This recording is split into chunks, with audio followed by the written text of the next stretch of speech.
بسم اللہ الرحمن الرحیم۔ آج امت مسلمہ کے ذبح حالی دیکھ کر دل خون کے آنسو روتا ہے، اور یہ حالات ہم پر اس لیے ہیں کہ ہم نے امت کے غم کو اپنا غم نہیں سمجھا، ہم نے امت کی تکلیف کو اپنی تکلیف نہیں سمجھا، حالانکہ ہمارے پیارے نبی خاتم النبیین حضرت محمد مصطفیٰ صلی اللہ علیہ وسلم ہمیں یہ بتلا گئے ہیں کہ تمام مسلمان ایک جسم کی مانند ہے، جب جسم کے ایک حصے کو تکلیف ہو تو پورا جسم تکلیف محسوس کرتا ہے۔ افسوس کی بات یہ ہے کہ امت مسلمہ نے آج غزہ کے مسلمانوں کو بھلا دیا، ان کے درد کو اپنا درد نہیں سمجھا۔ چاہیے تو یہ تھا کہ روئے زمین پر بسنے والے تمام مسلمان، چاہے وہ عربی ہوں یا عجمی ہوں، اپنے مسلمان بھائیوں کی مدد کے لیے اٹھ کھڑے ہوتے، لیکن شرم کی بات ہے کہ ہم یہ نہ کر سکے، مگر امت کے چند سرفروش اور بوریا نشیں جنہوں نے بڑے بڑے تاج پوشوں کی گردنیں شرم سے جھکنے پر مجبور کر دی، اور اپنے مستقبل، اپنے کیریئر، اپنی جان کو داؤں پر لگا کر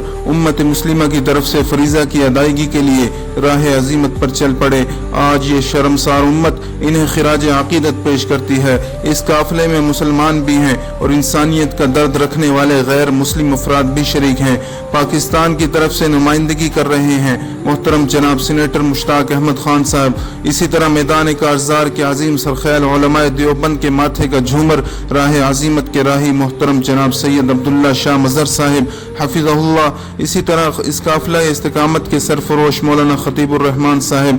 ڈاکٹر محمد اسامہ ریاض صاحب، عزیز نظامی صاحب، محمد اسماعیل خان صاحب، ان حضرات نے پاکستان کی طرف سے نمائندگی کرتے ہوئے ہمارے سر فخر سے بلند کر دیے ہیں۔ ہم ان کے لیے خراج عقیدت اور خراج تحسین پیش کرتے ہیں اور دعا گو ہیں کہ اللہ تعالیٰ عظیمت کے اس عظیم قافلے کی ہر طرف سے حفاظت فرمائے اور ان کی قربانی کو اسلامی انقلاب کا پیش خیمہ بنائے۔ ہم مسلم حکمرانوں سے یہ مطالبہ کرتے ہیں کہ وہ اس پرامن قافلے کی حفاظت کی ذمہ داری لیں اور اپنی نگرانی میں اس قافلے کو منزل تک پہنچنے میں اپنا کردار ادا کریں۔ صدائے حق از طرف جامعہ رحیمیہ حسینیہ کلور کوٹ ضلع بکھر۔